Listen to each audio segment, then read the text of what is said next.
Bonjour, Bonjour, comment ça va? ça va et vous? Très bien, merci. Nouvel album, Qui arrive, oui, qui est là depuis le 27 septembre. et alors?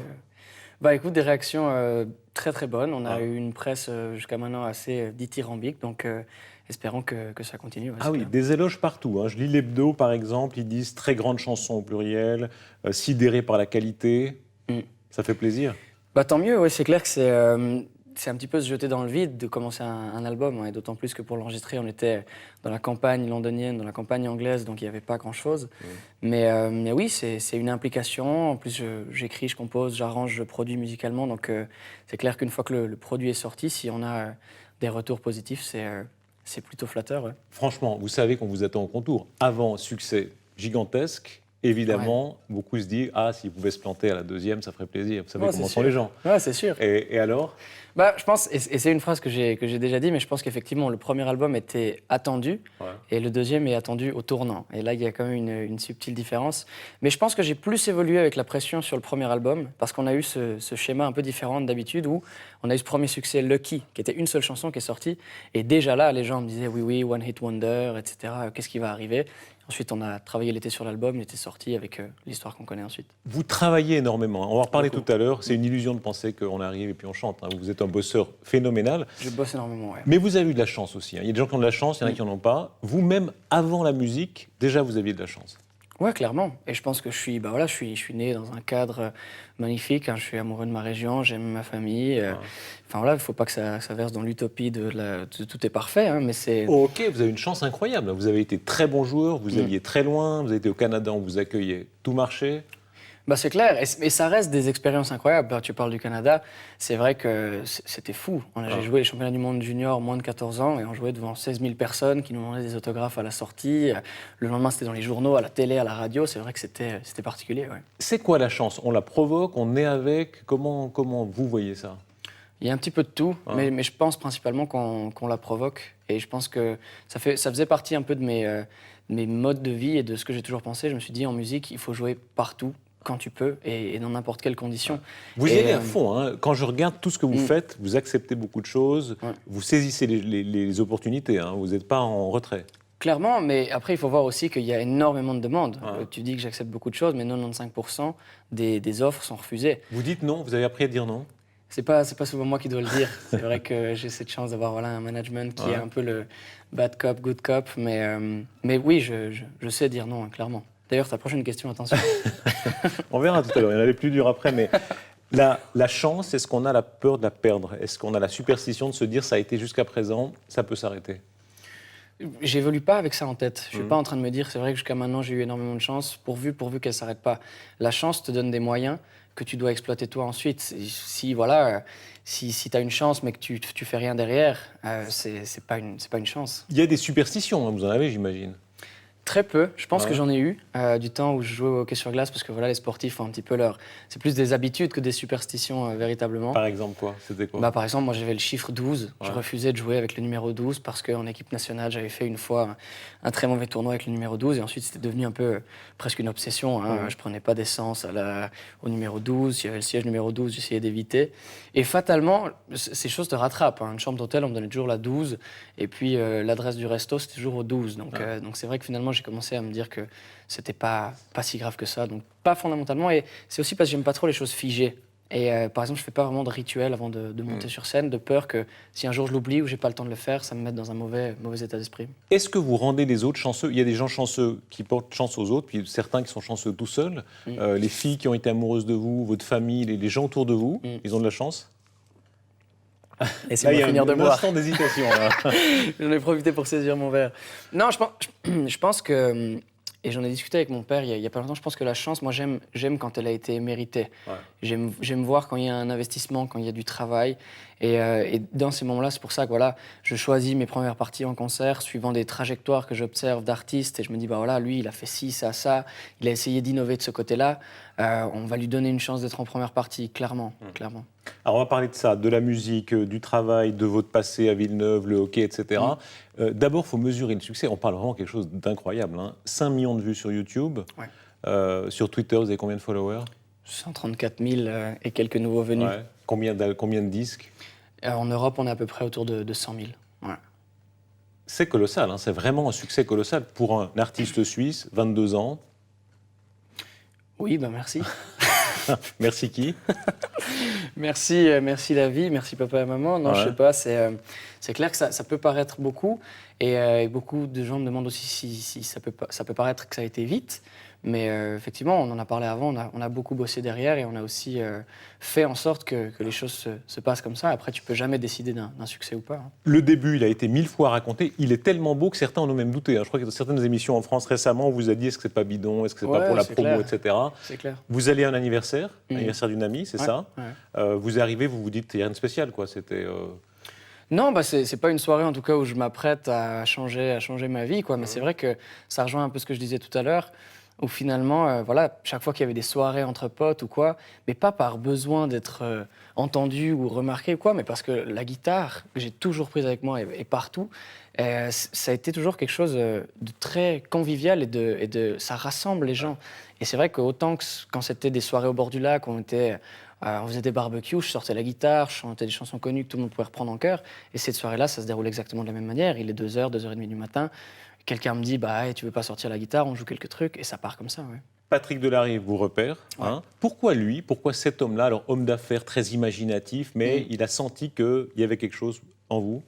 Bah ça, c'est toujours un peu la question que je me pose. J'essaie de me remémorer la soirée et de me dire, voilà, il est 2h30 du matin, je joue pendant 1 heure à peu près peut-être.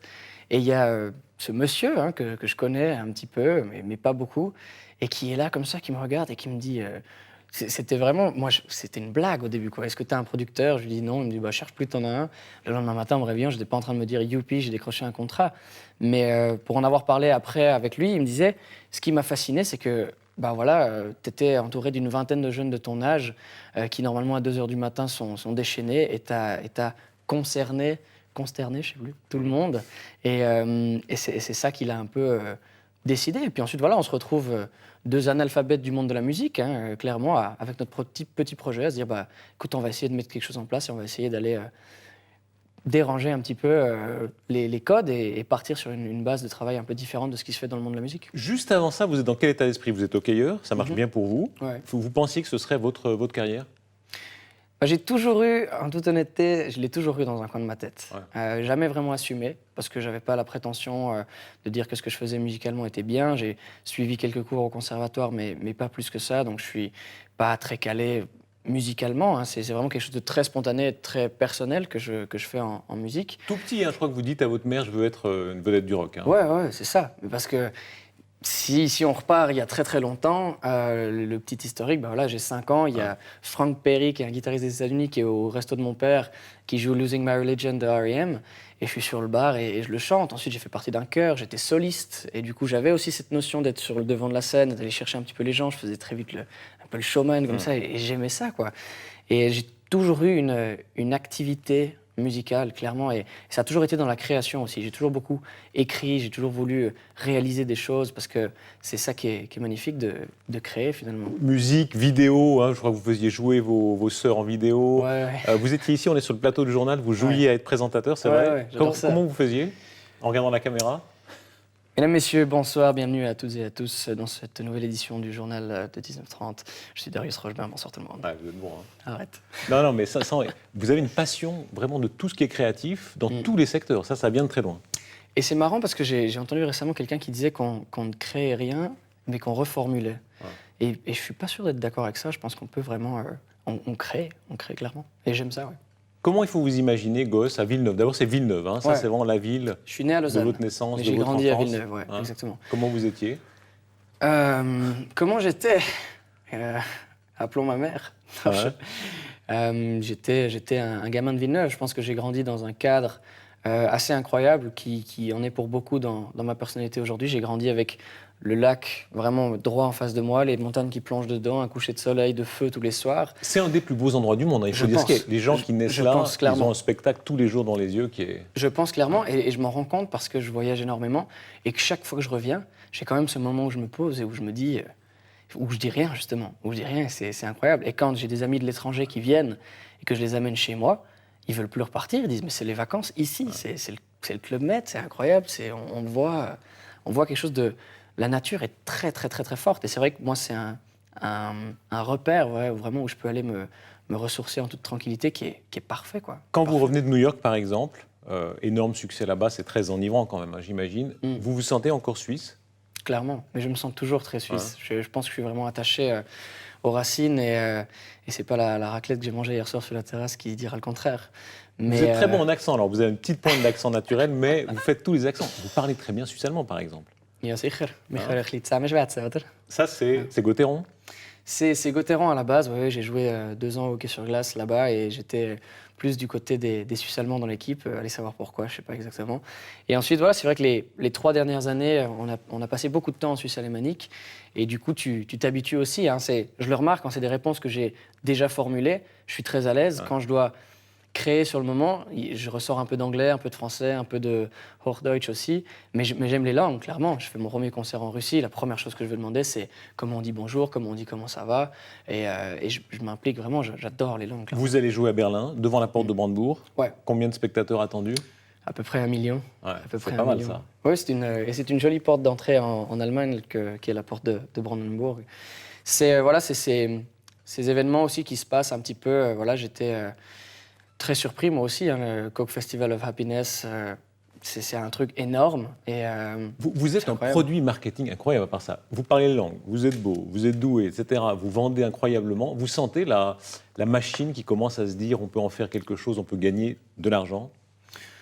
bah, c'est là au quotidien. Ouais. Mais après, moi, je suis pas en train de me réveiller le matin en train de me dire ah là là, qu'attend la machine pour m'appeler, quoi. Ouais. C'est pas quelque chose que j'ai en tête ou que je considère plus que ça. Les publicitaires, ils commencent à affluer. Ouais, il y a beaucoup. Mais pour l'instant, je m'implique plus de manière artistique. J'ai écrit la musique d'une publicité, par exemple, qui est diffusée ces temps. Et c'est plus ce côté-là encore qui m'intéresse personnellement. La guitare, là aussi, la musique, c'est venu très tôt. Vous chantiez, tout gamin, vous chantiez, je crois que dans le chœur de, je De sais pas Villeneuve. quoi, de Villeneuve, Ouais. il y a un chœur de Villeneuve. Mais attention, Ah, parce attention. que c'est pas le cœur où c'est ringard d'être dedans. C'est-à-dire Ouais. que si tu y étais pas, c'était C'est la quoi honte. les chœurs ringards, par curiosité? Je sais pas. Faites-vous des ennemis un peu. Ouais, il faut. Ouais. Non, mais c'était vraiment un chœur incroyable et on a fait des projets vraiment fantastiques. Et mes directeurs de chœur étaient incroyables, hein, Eric Boita, Alex Nicolet, que je salue d'ailleurs s'ils regardent par hasard. Mais on a fait des projets incroyables. On a enregistré dans l'auditorium Stravinsky. On a produit l'album avec Dave Richards du Mountain Studio qui avait fait Queen, etc. On jouait devant 3000 personnes 2-3 fois par année. On a fait le Vous projet chantiez Seul en quoi? cirque. Qu'est-ce que vous chantiez à l'époque? J'ai chanté Manhattan Kaboul Ouais. de Renaud. Comment c'est Et, Manhattan Kaboul? Hein? Allez-y. Ouais. Non, mais tu sais, il y a encore l'enregistrement qui tient quelque part, mais j'avais une voix bien plus aiguë que ce que j'ai Ah, aujourd'hui. comment c'était? Bah, c'était « Je suis redevenu poussière, je serai pas maître de l'univers ». Voilà, j'avais 11 ans, je crois, donc tout petit. Et merci de m'avoir fait chanter en voix de tête, c'est un régal. La voix, quand est-ce que vous vous êtes rendu compte que c'était un atout pour vous? Alors, en toute honnêteté, je me suis jamais considéré comme un chanteur. Ouais. Un chanteur avec une voix particulière ou une voix... voilà, c'est pas Maria Carey ou Céline Dion qui jouent clairement sur leur voix, sur la puissance qu'elle peut avoir, etc. Moi, je pense que c'est plus un tout, c'est le fait de composer, c'est le fait de pouvoir le faire aussi en live. Je pense que c'est un petit peu plus ce côté-là que vraiment chanteur, moi, qui m'intéressait. Il y a l'angoisse de la perte. Je me souviens de Céline Dion qui dit qu'elle te mord le bout de la langue pour qu'il y ait de la salive qui vienne, enfin quelque chose d'un peu obsessionnel. Pour vous, vous levez le matin en vous disant tiens, c'est mon instrument de travail quand même? Oui. Et il y a des fois où il y a des gros stress. Ouais. Parce que tu te lèves le matin et salut Darius, ça va. C'est pas évident. Mais jusqu'à maintenant, ça va. J'ai toujours pu assurer. Donc c'est cool. Vous êtes très travailleur. Hein. Pour faire tout ça, ça veut dire quoi? Il faut travailler tous les jours, toutes les semaines, c'est 7 jours sur 7? Ouais, c'est du 7 jours sur 7. Là, c'est clair qu'on a une activité incessante, quoi. Et si je regarde depuis 2 ans et demi, 3 ans, c'est vrai qu'il n'y a pas eu beaucoup de moments de répit. Mais en même temps, c'est un rythme. Et c'est un rythme, moi, qui me plaît. Dans mon premier album, je parlais beaucoup de temps et de ce qu'on pouvait en faire. Et là, je pense que le mot intensité, c'est quelque chose qui me définit. Et cet enchaînement de choses aussi me ravit clairement. Moi, c'est quelque chose que j'aime enchaîner. J'aime beaucoup ça. Ça demande une ascèse. Il faut vraiment il faut se surveiller, c'est une hygiène de vie qui est hors norme, non? Ouais, on peut pas faire le con tous les soirs, quoi, Mhm. c'est clair. Et je pense qu'il faut en prendre conscience. Et pourtant, la tentation est clairement là tous les soirs. Hein. C'est-à-dire que tu joues en festival, il y a un catering avec tout ce qui va avec, c'est de l'alcool, il y a tout. Et tout est là pour faire une magnifique fête. Et c'est vrai que c'est très tentant à chaque fois, mais Voilà, par exemple, l'année passée, je devais enchaîner, je crois qu'on était sur... j'avais 20 dates d'affilée où je devais jouer des fois 2 fois par jour ou un truc comme ça, avec en plus les déplacements. Et là, c'est juste qu'à ce moment-là, tu te dis, OK, là, on n'est pas là pour faire la fête, là, c'est mon métier. Et je vais me coucher après le concert en buvant une tisane, quoi. Ça, c'est sûr. Vous êtes resté très gentil. Hein. Je vous observez dans les circonstances, les mémés qui arrivent avec leur iPhone, qui ont de la peine à vous cadrer, qui prennent du temps à le prendre au fond du sac. Ça, c'est merveilleux. Et vous gardez le sourire. Moi, ça, c'est même devenu un sketch que je fais de temps en temps. Hein. Le coup du téléphone, c'est incroyable. Oui, parce qu'il faut se rendre compte, il faut se mettre à la place des gens. Peut-être que oui, c'est la 854e photo que je fais en dédicace, mais c'est un instant privilégié peut-être pour ces gens voilà, dont on ne connaît pas l'histoire personnelle, dont on ne sait pas quel rôle a joué ma musique dans leur vie, et que ça décevrait moi-même de décevoir. Après, on ne peut pas satisfaire tout le monde. Et l'exercice des dédicaces est l'exemple parfait de comment se faire détester en voulant être gentil. Les filles, les femmes, c'est un problème parfois. Pourquoi un problème? Non, c'est pas un problème. C'est une solution. C'est une solution. Vous, dans une précédente émission, vous disiez « j'en ai profité », vous en avez pas mal profité. Oui, je me rappelle encore très bien de cette question. Et de la réponse, vous me rappelez aussi de la réponse? Oui, tu m'avais dit la tentation, est-ce qu'on y cède? Et j'avais répondu évidemment. Ouais. Évidemment. C'est pas moi qui l'ai dit, hein. Le meilleur moyen d'y résister, c'est d'y céder. Donc, je crois que c'est quelque chose qui me caractérise. Ouais. Vous connaissez l'histoire de Stendhal qui mettait une coche à chaque femme qu'il avait eue dans sa ceinture? C'est pas vrai. Combien de coches vous avez? Une seule ceinture. Ouais. On ne dira pas la taille. Les courriers, c'est incroyable, hein, ce que vous recevez comme courrier. Beaucoup, effectivement. Je pense que ça m'a aidé. Vraiment, il y a eu un truc avec ces courriers qui m'a aidé.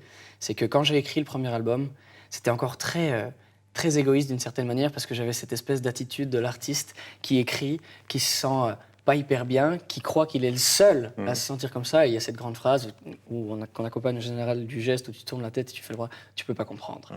Et c'est vrai que quand tu reçois 400 lettres par semaine de gens qui te disent « je me sens exactement comme toi, c'est ce que j'ai vécu », tu te dis « bah oui, effectivement ». C'est-à-dire vous les lisez, par exemple les tweets, il y a tellement de ces filles qui vous écrivent sur Twitter, vous les lisez vraiment? Je lis pas tout, ouais. Ce serait absurde parce que je serais sans cesse dessus, mais c'est vrai que je porte quand même une attention particulière à ça. Et il y a la plupart du temps, c'est bouleversant. Moi, c'est un truc, j'ai dû presque freiner un petit peu ma lecture parce que, éponge émotionnelle, tu prends cher, comme on dit, hein, sur certains cas où voilà, les gens sont transparents quand ils écrivent, parce qu'ils écrivent en te connaissant mais sans te connaître. Et du coup, il y a une liberté dans l'écriture qui est affolante et tu te retrouves parfois face à des situations très dures. Vous avez jamais eu peur que des fans fixent sur vous, trop obsessionnels, je veux dire, où ça prend une dimension un peu anormale?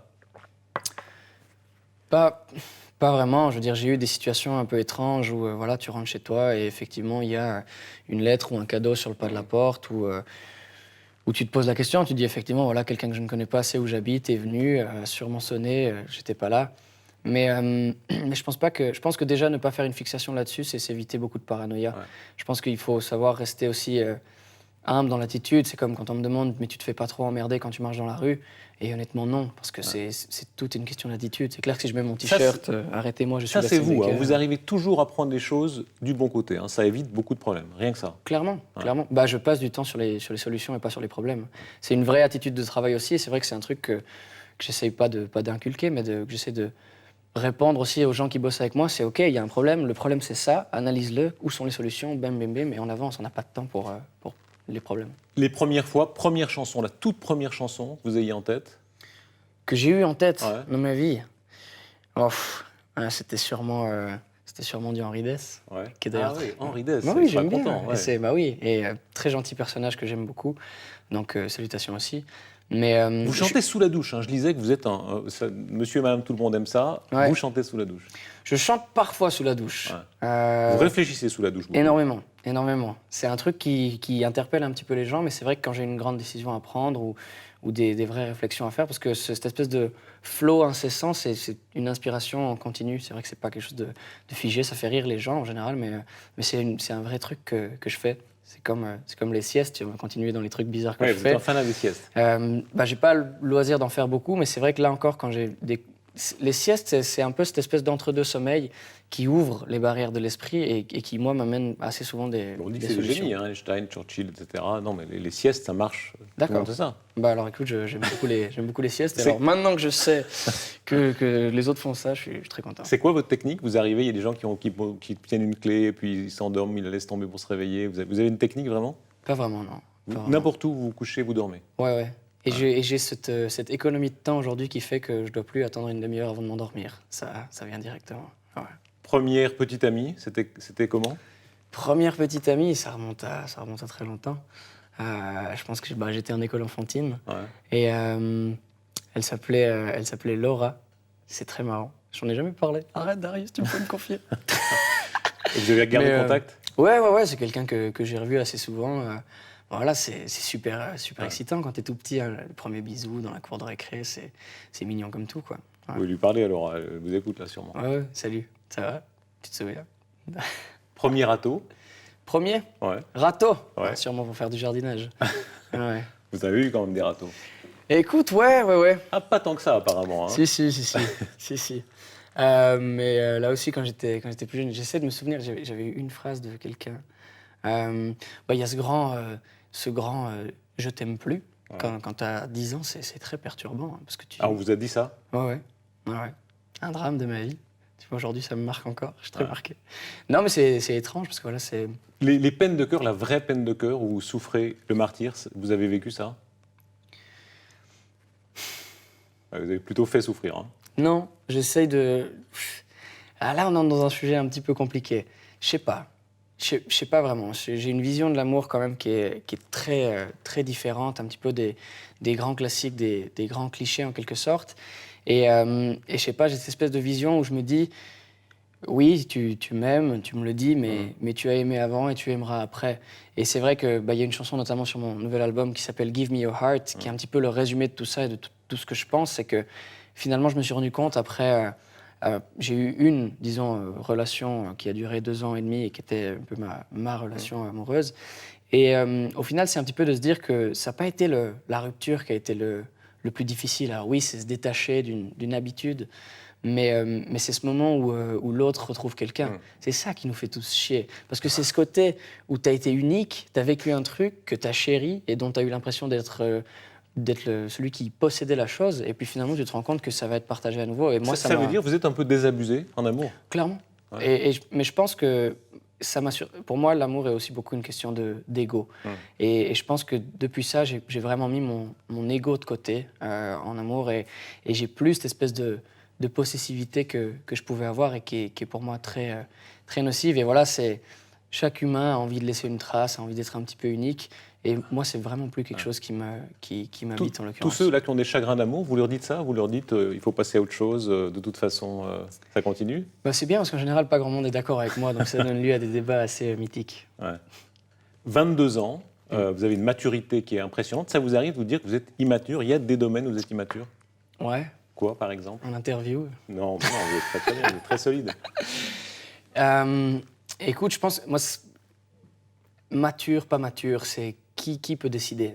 Qui peut dire qui est mature et qui ne l'est pas? Moi, c'est une situation où il y aura 2 avis différents. Quelqu'un dira c'est mature, d'autres diront c'est immature. C'est un petit peu un terme que les gens aiment bien atteindre. On aime s'entendre dire qu'on est mature. C'est un peu quelque chose qui flatte l'ego. Et c'est un peu un stade auquel on a envie d'arriver rapidement pour montrer qu'on est un peu différent. Mais encore une fois, c'est pas quelque chose qui m'intéresse plus que ça. Il faut vous entendre jouer, évidemment. Avec plaisir, avec grand plaisir. Alors, je ne sais pas si c'est pas le plateau idéal pour ça, mais... Ça va aller. On va essayer de pas trop tout casser. Vous êtes très culotté, hein, je vous ai vu, vous pouvez chanter, jouer dans n'importe quelle circonstance. Il y a des artistes qui font leur chochotte, qui disent « Ah non, pas là, pas comme ça, etc. » Vous y allez toujours. Hein. Parce que ça rejoint un petit peu ce que j'ai dit jusqu'à maintenant. Et c'est vrai que assez souvent, des choses... Quand j'ai été découvert, on en parlait de chance, c'était jamais dans des situations faciles que je jouais. Le bar à Zermatt, je jouais devant 30 personnes, en acoustique, dans le fin fond d'une cave. Claude Nobs arrive, on jam, il me programme sur le Montreux Jazz Festival. Que ce soit en France aussi, je me rappelle très bien, j'arrivais au Trianon pour le MAMA, qui est un petit peu le rendez-vous des professionnels, et je devais jouer à l'apéro officiel. Et j'arrive, et j'étais avec ma grasse, j'étais tout seul, et je dis à un des mecs, voilà, où est-ce que je dois jouer, où est la scène? Il me dit, ouais, il n'y a pas de scène. Je dis, ok, où est-ce que je me branche? Il n'y a pas d'amplification. Je dis, ok, je dois me mettre où? Et il me dit, bah, quelque part par là. Et je jouais sans sono devant 250 personnes qui n'avaient strictement rien à foutre de moi. Et voilà, je suis monté sur un tabouret, j'ai poussé une gueulée, et j'ai joué, et j'ai signé ma maison de disque en France à ce moment-là. Ah, il faut y aller Donc, toujours. Hein. Ouais, Alors, clairement. Donc, allez-y. voilà, une expérience de plus. Qu'est-ce qui va m'arriver après? Je vais vous jouer un extrait, c'est une chanson du nouvel album, ça s'appelle Follow the Wind. I've closed my bedroom door, turned off the lights.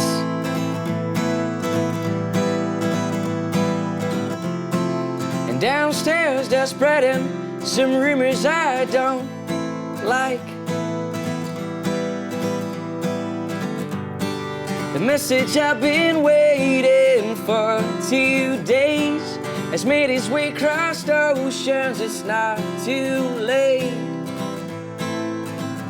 Does the distance start to make you feel afraid? Oh, can you love me as I am, but only see me from time to time? Trust me just as if I were here, or maybe teach me how to fly, how to fly.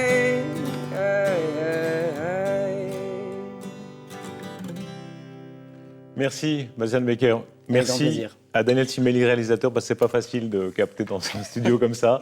Bonne chance. On parlait de votre chance au début, vous en avez eu tellement. Qu'est-ce qu'on peut vous souhaiter d'autre? Eh bien, bonne chance. Non, il n'y a pas grand-chose à souhaiter, il y a beaucoup à faire. Et on va continuer à avancer. Quand vous vous levez le matin, la première chose à quoi vous pensez, c'est quoi? Merde, je suis en retard. Merci, Bastian Becker. Et bonne chance. Merci à vous. Merci.